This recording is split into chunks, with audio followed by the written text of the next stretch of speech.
I stepped in there and he bucked away and kicked up, and he kicked his back leg and it kicked me right here in the face, and it crushed everything from pretty much the middle of my nose down, and it knocked out all these teeth are all fake here. And then it knocked out some down here in the bottom, and we were able to push a few back in, but I was pretty close to losing my life that day.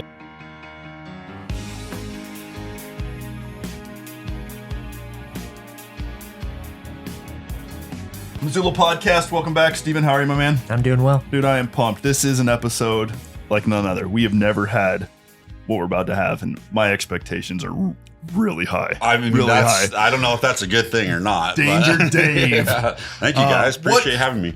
I'm just diving right in. What is that feeling when you are in the middle of an arena and there is a bull snotting, drooling, fuming, who wants to pierce you with its horn, coming at you full speed? What's going on in your head? Get out of the way, pretty much. Like, get out of the way.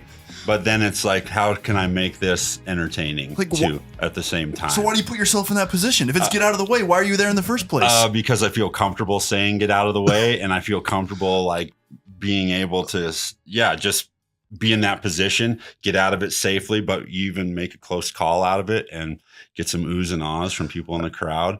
But yeah, it's an interesting mindset to even put yourself in that position. The adrenaline rush, adrenaline's. I'm not like a big adrenaline junkie. Really? I don't jump off cliffs. I've never been parachuting. I don't like that stuff, but I can handle myself in a rodeo arena. I feel like it's second nature to me. But yeah, no, like I'm not going to jump out of an airplane ever. I'm never going to bungee jump.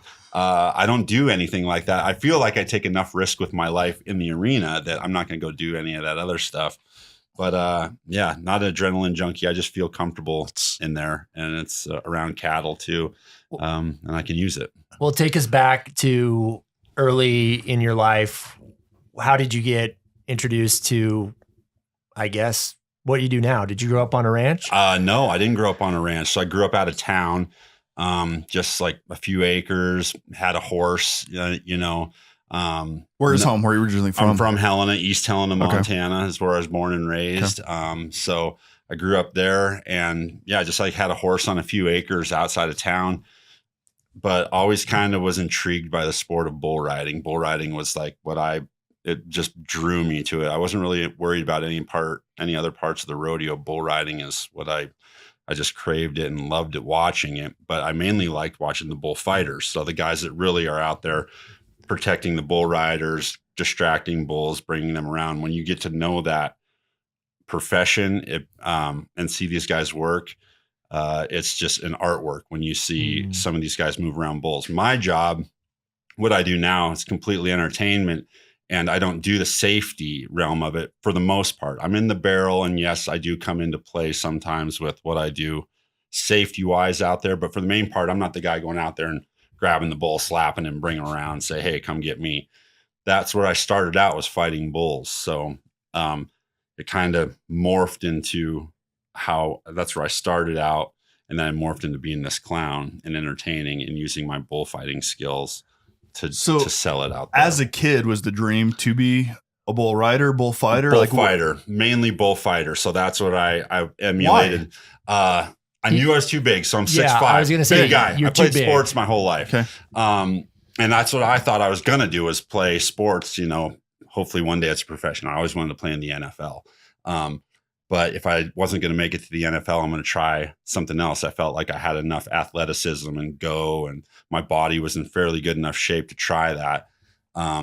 So bullfighting is where I went to. I loved watching the guys. If I couldn't ride a bull, I want to be the guy to save the guy riding the bull. So I felt like my athleticism, I can use that in this sport. And that's kind of where I went with that and ran with it.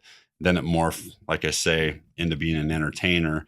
Kind of moved out of, there's a lot better bullfighters out there in the world. There's guys that just have done it since they were little.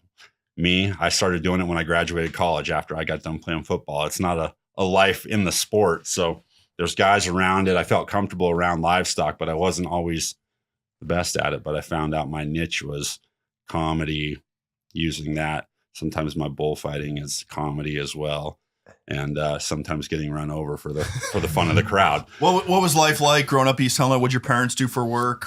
Yeah, my dad was the superintendent of schools in East Helena. He was my principal before that. So growing up in elementary school, my dad was my principal.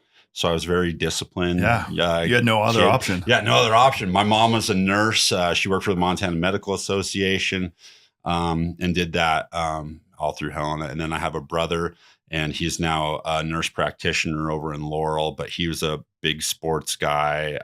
He owns his own business though now. And but yeah, he's 2 years younger than me, and we played sports together our whole lives growing up. You said you played some college football. Where'd you go play? I played at Carroll College. Okay. So I came back. Actually, I went to North Dakota State College of Science, which is a junior college in Wahpeton. And then from there, I came back to Carroll College. So I'm guessing based on your demographics, there may have been a couple national championships in yes, your... 2 national championships. Yes, I got 2 of them from 2005 and then 2007, my senior year, we won one. That's awesome. Yeah, it was an incredible run. I played with the good old days. Extremely talented people. Yes. What position did you play? I played wide receiver, and then a little bit of like special team stuff. They had me do like kick, like a field goal block and stuff like that. That's awesome. Yeah. Yeah. What were some of the best lessons that you learned from being on such a great program, a great tradition of Carroll? Yeah, that hard work pays off, and then teamwork is huge. As you guys know, not a lot is done by ourselves in any realm. Even if you're running your own business, you're gonna reach out to somebody for help. So I think, especially in college, that teamwork aspect of like really gelling your team together to pretty much go out there and sell out for each other is what that kind of instilled into us. And then a work ethic too, and being held accountable for like your grades, being held accountable for your actions. All that comes down to seeing the field on Saturday, which is what you want to do, especially if you want to play at the next level or have goals like that, or be the best you can even at that moment. So how often do you pull out those rings and put them on? Not too much. They sit in the safe every now and then. So the last national championship, this is my little brag on this, but the last national championship to come out of Montana was out of Carroll College, and in football, excuse me. So I love seeing the Cats and the Grizz go to the national championship games, and I hope they win them every year that they get there. But when they don't right now, it's just, we still kind of have Carroll has that edge. Like, we're still a national championship program in Montana. And I'll bust them out for that every now and then. Nice. do the little pose picture here and there. That's awesome. Or maybe a big event if I get invited to something, and it's go back. Yeah, I'll pull one out to show it off a little bit, which I think you got to do that. You Yeah. have to. You earned it. You've earned it. And in rodeo, we earn belt buckles. Like I don't have too many belt buckles, but I'll look at guys' belt buckles and be like, oh my God, that's an NFR belt buckle. But I'll wear my ring and they'll be like, oh my, like Joe Beaver one time. Joe Beaver's like, let me see. Joe Beaver won the world, like, I don't know how many, I think 8-9 times in the calf rope. But he saw one of my national championship rings I won in college, and he was in awe. That's a little more impressive than another belt buckle. Yeah, but I mean, I was just equally in awe at his belt buckle, right. And just seeing him.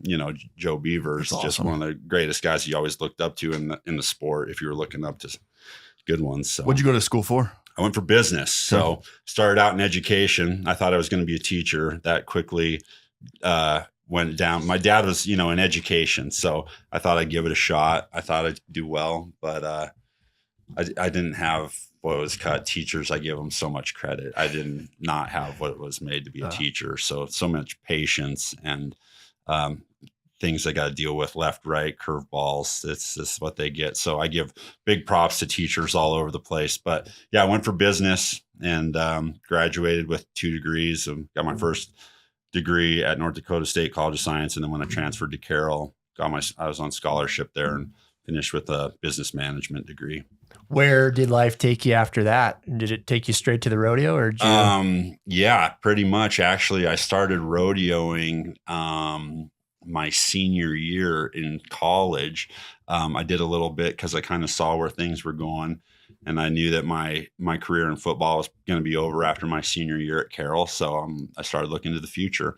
So I started bullfighting a little bit in the summer, and I saw where it went. And so instantly right after college, I started rodeoing. I worked at a ski hill, Great Divide in Helena. So I love to ski. I love the outdoors, and I love to hunt. So I went to work at a guide and outfitting business in White Sulphur. So I did those 3 things, and it covered my entire year. So I could kind of work as throughout the year to cover for me rodeoing in the summer, which was really starting to catch on due to me jumping in when Dave, I did. How does a guy get into bullfighting? Like, yeah, that's a good question. What? Probably Yeah, you a lot just of bad finished school one decisions. day, and then all of a sudden, next thing you know, like how? Yeah. Like Finish college. Yeah, where do you go to What are you start? going to do from here? Oh, Yeah. I think I'm going to go jump in front of some livestock. Yeah. That's what I did. I went to a school, a rodeo school. I went to a bullfighting school. Where was that It was at? in Rose Hill, Kansas, and it was for 4 days. I can only imagine Yeah. what those 4 days were like. And I showed up a day late because my plane got delayed. It was like in December. My plane got delayed, showed up. But I was learning from Corey Wall, who's one of the greatest bullfighters to walk the planet. And then Joe Garrettson, who passed away, unfortunately. Sorry, but I'm so naive. What makes a great bullfighter? just the how well You live, you survive. you survived. Like you've played the game till you're 40 almost. Yeah, you've broken both your legs, but not your neck 8 times, Okay. something like that. No, they're freestyle guys that can make rounds with bulls and not get hooked, and freestyle bullfighting, but protection, like protecting cowboys and throwing their bodies out there, or being able to throw their body out there and come out of a wreck okay. That makes a great bullfighter. It sort of sounds like the offensive lineman of the rodeo. Big time. They're and not a lot of times does it look too flashy, but that's because they're so good at it too. Just like offensive linemen, they don't make it look flashy, but just like their footwork, an offensive lineman's footwork, some of the quickest feet in the NFL are those guys on the offensive line. Obviously, you have to be extremely smart to call out coverages and know coverages like that too. But yeah, unsung heroes. Those guys got to know what these bulls do. Okay, this bull's coming out. He's left-hand delivery. He spins to the left. He's probably going to. So they're watching game film. They're learning about these bulls, the These behaviors, guys, tendencies. They walk out of the They walk out of the arena. I watched this a lot, especially at the PBR level. I worked a lot this winter. They walk out of the locker room or out of the arena and then go right to the locker room.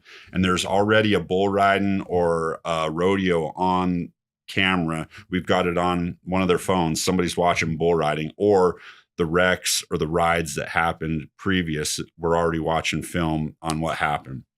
Before they even start taking their pads off, they're watching something of a different version of, like, maybe the Cowboy Channel's putting something on, a bull riding, or there's another PBR event going on. They want to watch what's going on there, or they had a good wreck or a good save. They'll watch all of that just to get to know those bulls and learn them and know what they do.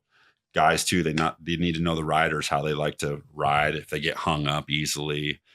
Some guys, it's a wreck. Almost half the time, this guy's probably going to ride this bull, but he's probably going to fall off into the well and get hung up, or he's going to get knocked down and somebody's going to have to jump in there. He doesn't get up very fast from the ground, so somebody's going to have to take a hook. And Wow. Yeah. There's so much more going on that nobody has any idea. No, it's crazy. It's especially when you get to those higher levels, but at all levels of rodeo, that's what the bullfighters are having to think about that.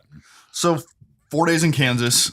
Yeah, 4 days in Kansas. You go to school, you learn how to fight bulls. Pretty much learn how to get run over by a bull or like dodge a bull pretty quick. But yeah, took off from there.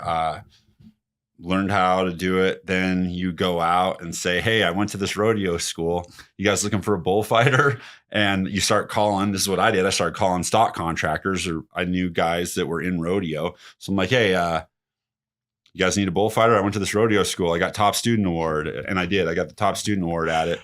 But which is ironic because I don't know if that's a compliment. Yeah, I don't know if it is either. I don't know. But it was a cool thing about the school is I was there with Cody Webster, and Cody Webster is now probably the best known bullfighter in all the land. He's the top bullfighter in the world.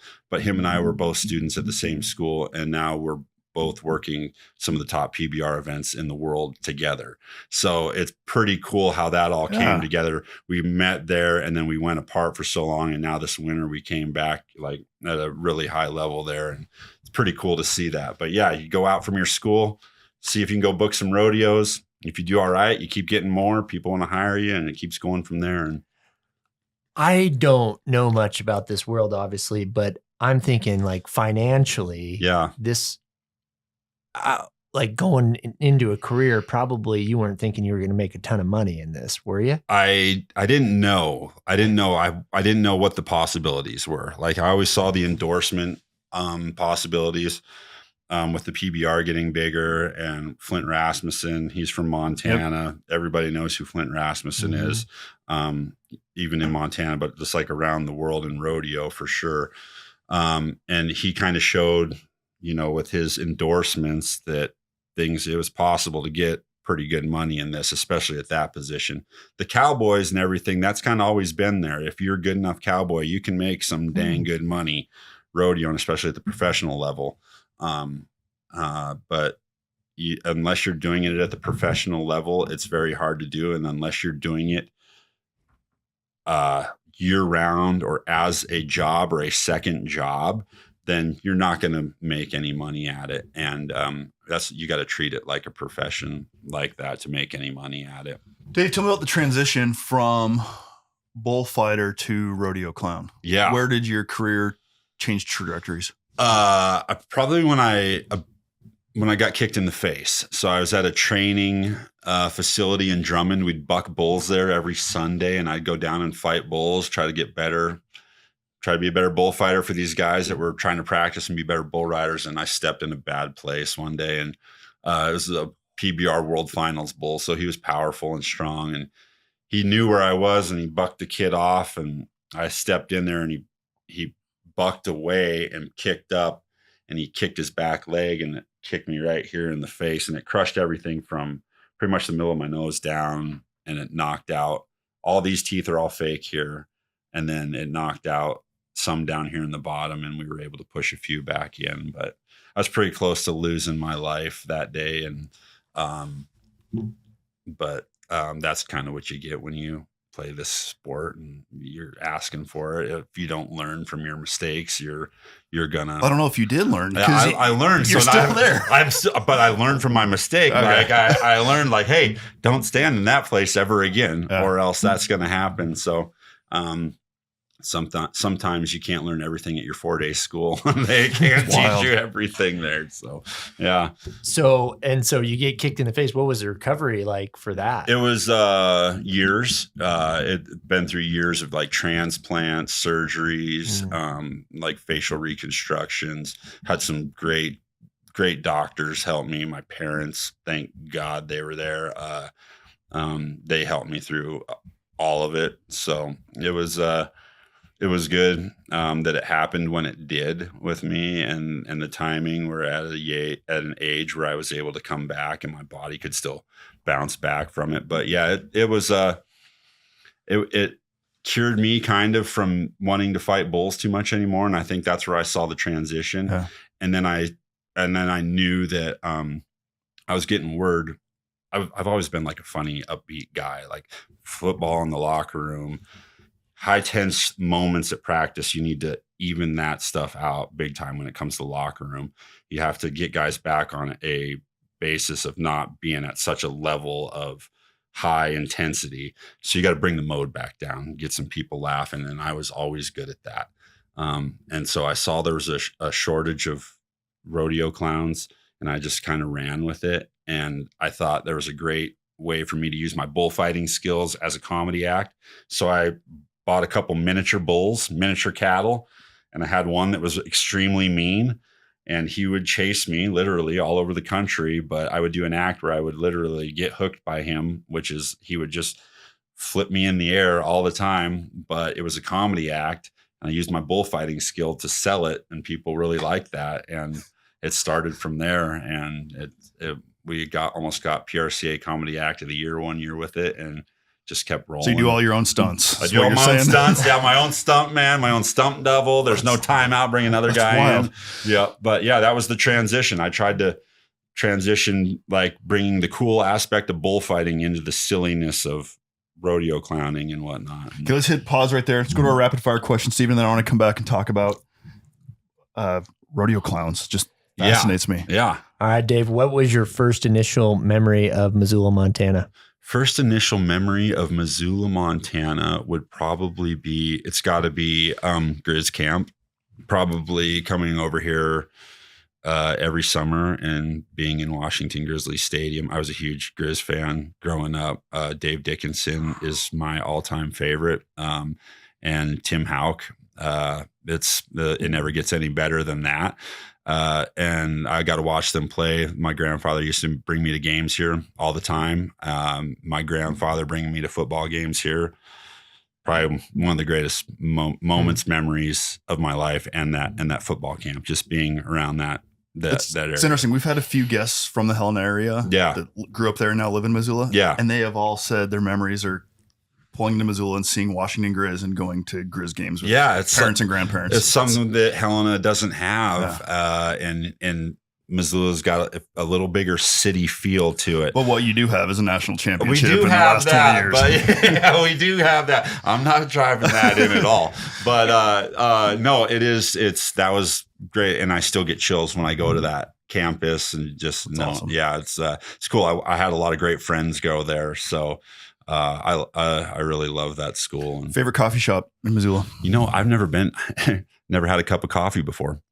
I have never had a cup of coffee before, but any coffee shop that probably buys Buck and Dave's eggs is top in my joint. So like Great Harvest Bread Company. Yeah. Charlie and the crew, I'd say go with them. Yeah. Favorite restaurant? Ooh, favorite restaurant. Steakhouse 1889. I like that one a lot. 89's the best. Yep.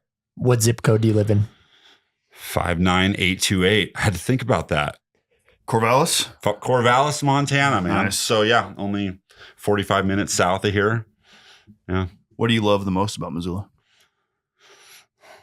Man, there's a lot.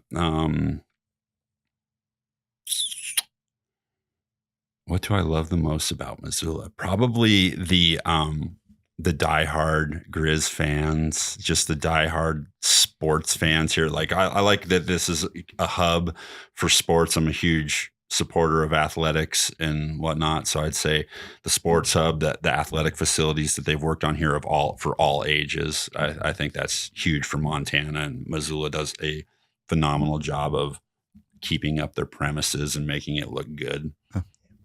What's the weirdest thing about Missoula? Weirdest thing about Missoula? Oh my, you would have to ask me something like that.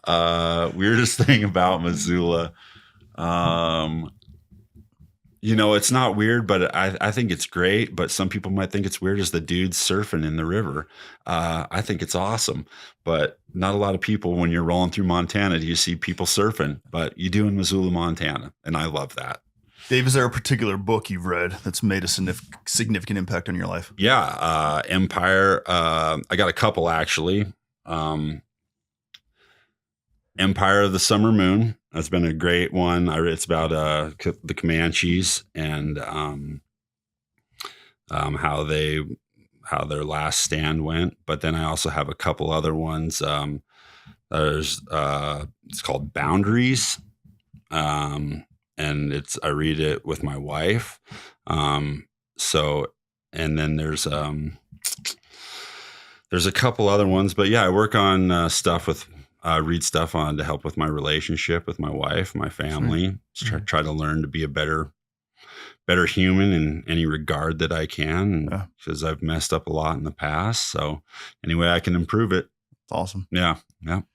What is the history of rodeo clowns? Like where does rodeo clown come from, and why is it a clown and not a pirate? I don't know. Like where does this come from? Ride the bull. I think so. Rodeos they started mainly in the Eastern United States when people started coming over. And I think that's when competition started. And so circuses were happening a lot then too. So circuses were a huge deal.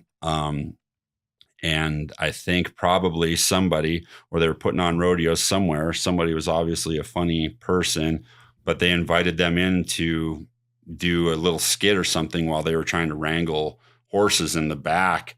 And they just didn't want people sitting there on their butts watching people in the back work horses, probably cussing at them or something like that.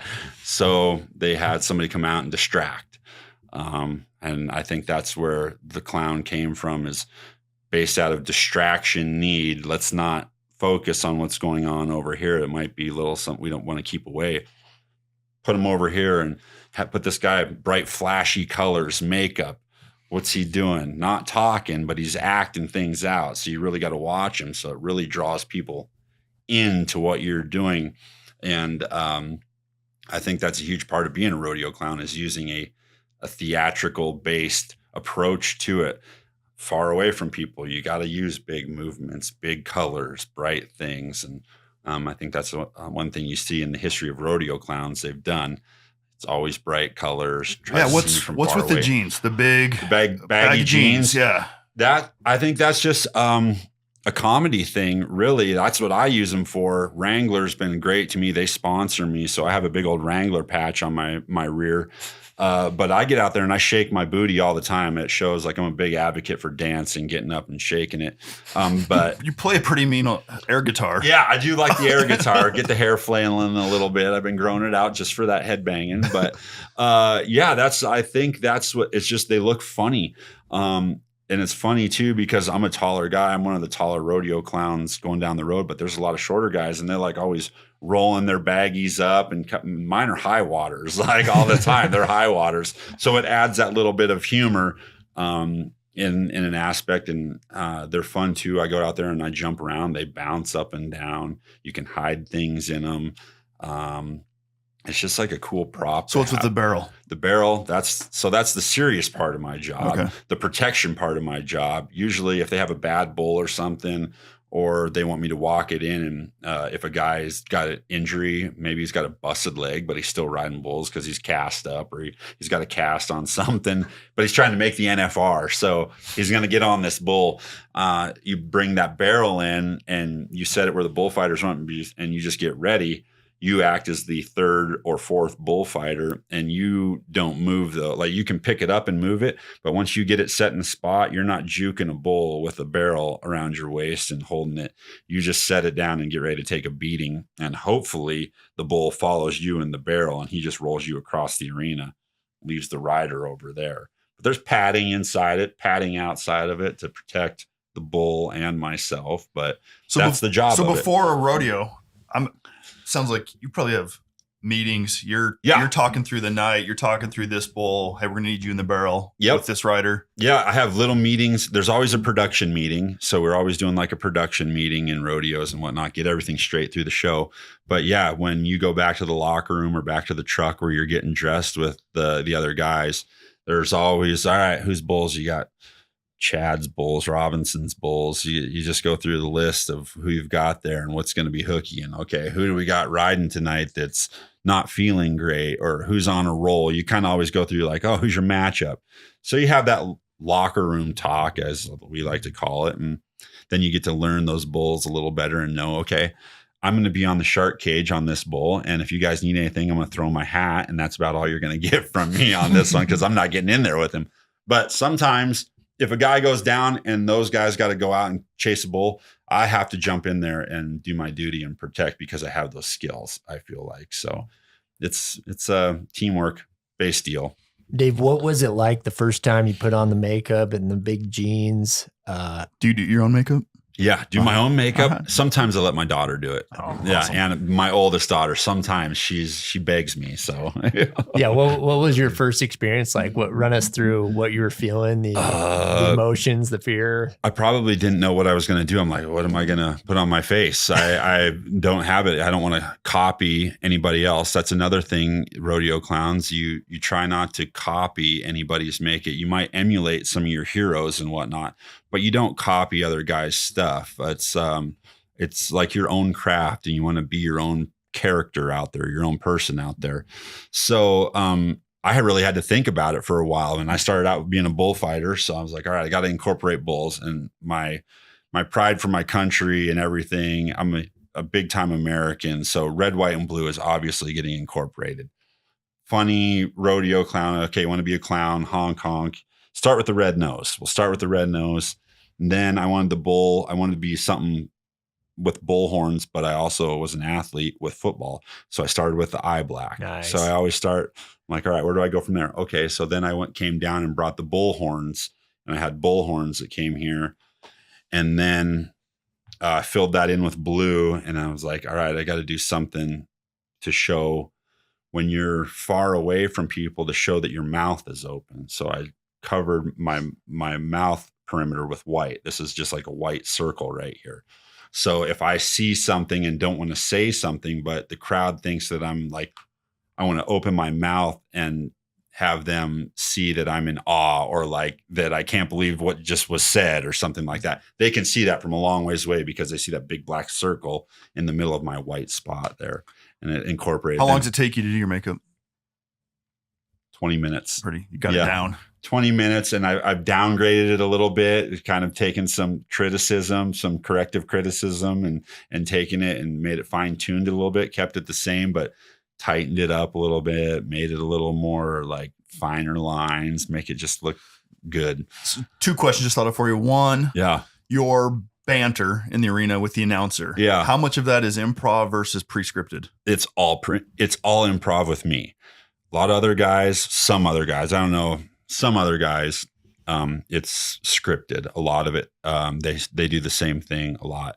My humor, I could do that, but I think my humor's better if it's off the cuff. So how do you know where to toe the line in terms of humor, crossing the line? You don't. As a rodeo clown? Yeah, you learn through saying the wrong stuff at the wrong places, and having articles written about you and stuff like that, and never getting invited back to those rodeos.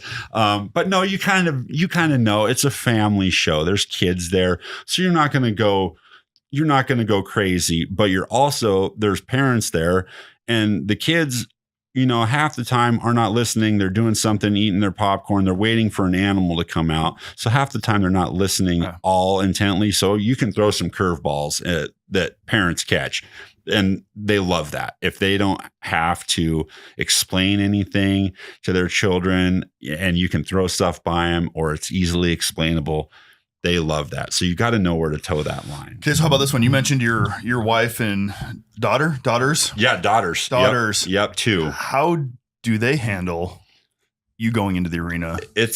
I think they like it. My wife gets nervous every now and then. I think it's when I go in the barrel, I've had some accidents. The barrel can be dangerous for sure.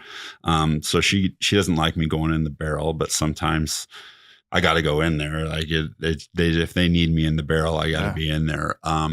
But for the most part, they like to come and hang out, and they enjoy it. I think my 8-year-old probably gets a little embarrassed. She's getting to that embarrassable age, but she does help me out with some of my acts, and she's awesome at it when she helps me out. And she's at a good age too, where she can help me. I never thought I'd ask her to be in any of my acts. Like, I don't want my kids to follow really in what I'm doing. I hope they go and do bigger, better things, but she helps me out, and it's cool. I love them being a part of it when they can. They don't come all the time. My wife is extremely busy here in the Valley. So she does her thing, and then I go do that, and we work it out together with the kids. Why do you keep doing this? Why do you keep showing up? It's a good living for me. You enjoy it? A lot of fun? It is a lot of fun. Like I feel like I'm not going to work, but I'm going to work. Like I do have to leave town, but I do make a good living doing it. I've got goals set that I'd like to work the NFR one day. I'd like to work the PBR finals one day. And I'd like to be up for Comedy Act of the Year every year and stuff like that. I've got goals like that. So, until they quit paying me, I guess, to come around and do it, I'm going to keep doing it. And, or if I find another job, rodeo is not my entire life.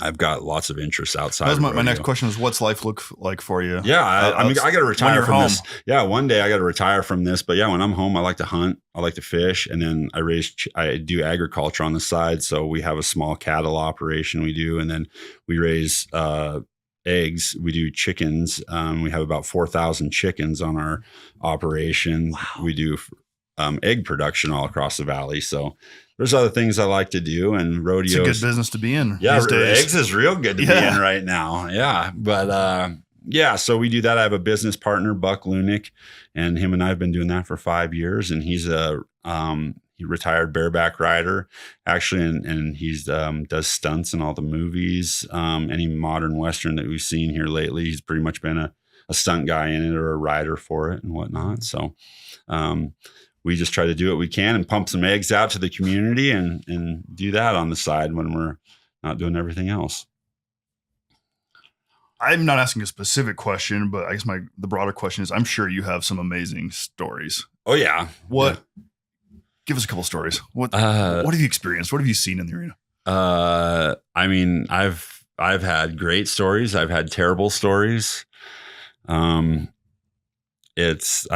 seen marriage proposals in the arena. I've seen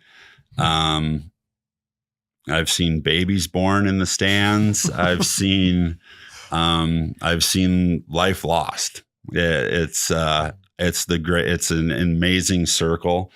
I've seen some of the greatest people and met some of the greatest people for sure, by far. And I've watched some of the greatest cowboys in the world work. And it's pretty cool to see a talent, of somebody like, I'm just trying to think of even Sage Kimsey, some of these bull riders that I see a lot, Dawson Brandt. And there's just, the amazing Western talent in cowboy, the cowboy power that I've seen is unreal. I dream of being that good of a hand on a horse, or one of these guys can ride a bull and then get up on a horse and then throw calves too. It's just incredible to see the horsemanship. And I'm trying to think of a specific story that I could give you that's edited to the proper extent of what it needs to be. But I mean, I've been backstage. I probably getting to introduce a lot of artists has been a great story of mine. I get to introduce Gary Allen here in a couple weeks in Miles City. Oh, cool. So I get to bring him on stage. Sawyer Brown, get to meet some great artists, Gretchen Wilson, Joe Diffie. There have been some guys and girls that I've got to meet. Last week I was with the WWE, so I got to meet the Made in America, American Made team. And then I got to meet a bunch of the UFC fighters. So I think just kind of getting to see the world. Some cool opportunities. Yeah. I mean, I don't really have a specific story, but the whole thing's been a story. Yeah. It's been nuts with the encounters I've had and the things I've seen. Dave, as kind of the modern world progresses, maybe, do you feel like rodeo's in danger of losing popularity, or is it still alive and well? What's the status of rodeo in America? Status of rodeo in America, I think it's rising, but it's definitely fighting the entire time it has to go there. You see the other side of the aisle side, whatever, that doesn't like animal abuse, or they think it is animal abuse or something like that. And yeah, I mean, if they really saw what happened behind the scenes, they would know that these animals are treated great, and they're not kept in cages. I mean, they might be in a pen in the back for a couple hours there, but they're going out on green pasture, grass, and they're getting fed better than anything's getting fed out in the pasture alone. So I think rodeo's on an uphill, it's on the uphill climb, especially with being televised. I think a lot more people are getting introduced to it. I do wish it was maybe televised in a little bit different aspect. I think they can overdo it. If it's not done the right way, produced the right way, it can really look bad. And that doesn't help our sport at all. I wish they would just take good shows, good rodeos, and show that to the people, and then not dilute them with our product. Some rodeos, they just aren't produced the right, aren't produced as good as the other ones. They don't have the budget. That's really what it comes down to. Some don't. Some people don't want to produce them that way, but anytime that a cowboy is willing to get on a wild animal, I think you're going to have tickets sell for it. And it's just like your modern day gladiator event right now. We've built the arena, the crowd's going to come. It's just a matter of consistently giving them a good show, I think. And I think amateur contractors are doing a great job of doing that at a lower level. Like, they got to build it. Like, okay, we've been to Lincoln, Montana, the 4th of July rodeo. It's an open rodeo, great time. But, and it's in Lincoln, Montana. I'm not taking anything away from that, but it's an amateur rodeo, open rodeo. And if you go to Cheyenne or something, it's different. There's just different budgets there. But it takes people like Lincoln, Montana, and all of us in the smaller end of things to build that sport, because those guys are allowing the people that can enter Calgary to get on in Lincoln, and allowing those people that paid a ticket to have a good show. All right, maybe we'll go to a bigger show next time, or we're definitely coming back to Lincoln every year, which is a great show. If you ever get a chance, go to Lincoln, Montana for the 4th of July open rodeo. Do you have a favorite rodeo? Oh, I really don't. Well, let me rephrase it. Do you prefer the big show, big production, or more the small town, rural Montana? I like the small town, rural Montana, but the big show, big production it's great too. It gives me both avenues. I can work either one, and I'm happy as long as I'm getting paid. I don't really care. I'm gonna make it work. And the great ones, the big great shows, they're cool because you might have a few more weapons at your fingertips. You might have smoke, lights, fog, sound is crazy. Maybe you got 2 announcers, you can bounce stuff off. Smaller rodeos, you only got 1 announcer. There's no fog, there's no lights. The lights might go out. You never know at a rodeo. So you got to jump with all that stuff. But yeah, I like both of them. I feel like I make them fun, and I enjoy every second that I get to do it. I got to throw a shout out to my hometown. Have you been to the Dillon Rodeo over Labor Day? I've never been. That's one on a bucket list of mine. I've done the college rodeo there in Dillon, and great time. That is a great time. That's stories in Dillon, but I don't know if we can tell all of those stories. So probably not. Did you do? I could wrong. Were you at? I think it was a PBR event up in Kalispell. Yes, a couple years ago. Yes, last year I did it. My wife and I went up there and watched you. Oh, good. Yeah, it's again that's coming up the end of this next month. I love the entertainment side of the rodeo. I'm actually there more for the entertainment than the animals. That's awesome. Yeah. So that's where I picked up on the air guitar. Oh, really? Yeah. You when you get going on that 1 foot. Yeah. Yeah. Pretty impressive. I can pick that thing up. It's only if I've stretched very well, but yeah, I'm getting old and tight. So looking back at your career, would you do it again? Was this, is this it? You found the sweet spot? Oh yeah. No, I would do it again for sure. Maybe change a few decisions that I made and whatnot, but I'm doing good where I'm at, and I'm glad I made the decisions that I made. What advice would you give to that 18-year-old kid in East Helena right now who's got a horse who's thinking about fighting bulls? Wants to be like wants to be a bullfighter or something, I'd say go for it. If you have to book it and your parents not know about it, go for it and do it. How'd your mom respond when you said, "Mom, I'm a rodeo clown"? She was upset. And at first, like when I told her I was going to a bullfighting school, she was like, "What?" But I mean, I was 21, there wasn't a whole lot.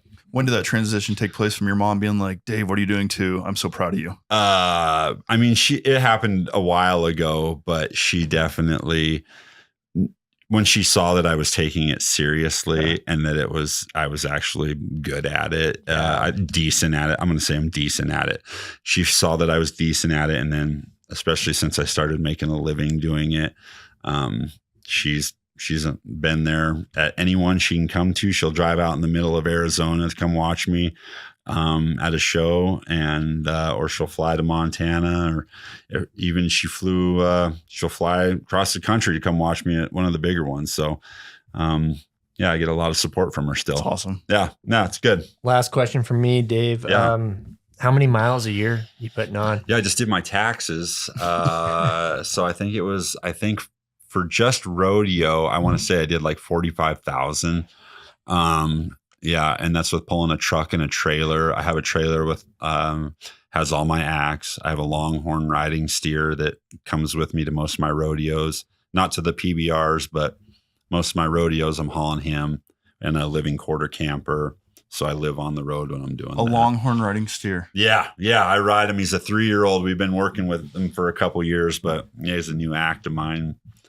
Get on him and ride. He's great. He's a longhorn. Yeah, he's more broke than most horses, so it's pretty wild. That's awesome. But yeah, he's pretty intimidating when he's coming down the road. I watch. I'll ride him up and down the road at the house, and people always walk up and down the road, and they immediately change sides of the street. So that's awesome. Yeah, it's. I got to cool. make a trip down to Corvallis. I gotta meet this guy. Yeah, you'll see him. He's standing out in the pasture. He's a staple up on Summerdale awesome. Road. Yep. That's awesome. Yep. Dude, thanks so much for taking the time to come in. I know you're busy. You're flying out here soon for another show, another event. Yeah, thank you guys. This was fun. Yeah, I'm glad you had very me. Different episode. Yeah, I bet hearing your story, quite different. Fascinating. Good. But no, thanks for coming in, and keep doing what you're doing and protect those teeth. Yeah, I will definitely. They're finally growing on me after this long. So thank you guys for having me. Thanks, Dave. Appreciate it. What's up, Missoula? This is Nick Balla, producer of the Missoula podcast. We truly appreciate you hanging out with us as we dive into the stories that make our city special. If you could do us a quick favor and follow the show wherever you are listening, whether that's on Spotify, Apple Podcasts, maybe you're watching on YouTube, so hit that little subscribe button. It really helps us out. Head on over to www.themissoulapodcast.com for more information, and we'll see you next week.